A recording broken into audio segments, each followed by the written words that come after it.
Welcome back. તો હવામાનની આગાહી કરનાર આગાહીકારો પર વિજ્ઞાન જાથાના પ્રહાર અને જાણીતા આગાહીકાર અંબાલાલ પટેલની આગાહી બેબુનિયાદ હોવાનો દાવો કર્યો. અંબાલાલ પટેલની આગાહીને વિજ્ઞાન જાથાના ચેરમેન જયંત પંડ્યાએ ખોટી અને બેબુનિયાદ ગણાવી. જયંત પંડ્યાએ અંબાલાલ પટેલની આગાહી ઉપર ભરોસો ન કરવા માટે સલાહ આપી. અંબાલાલ પટેલ બકવાસ કરે છે, દરેક વાતમાં પોતાનો પગ પસરાવે છે તેવું જયંત પંડ્યાએ કહ્યું. સાથે પણ કહ્યું, અંબાલાલ પટેલની આગાહી દર વખતે ખોટી પડે છે.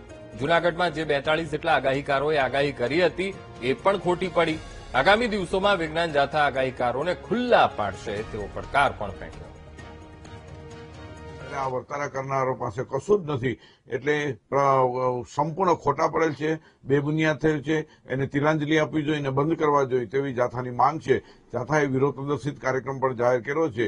આ આગાહીકારો જેટલા સુરતાલી બેઠા તેને આગાહીઓની હોળી કરવામાં આવશે અને હવે પછી તમે આ ટૂંકા બંધ કરી દો તેવી પણ જાહેરાત કરવામાં આવશે.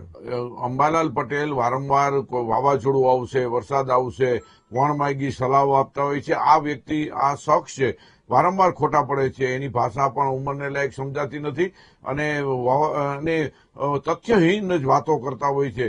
અને અમારી પાસે ડેટા છે કે વર્ષોથી આ વ્યક્તિ ખોટો પડે છે અને વારંવાર આગાહીની તારીખો ફેરફાર કરી અને મૂકતા હોય છે.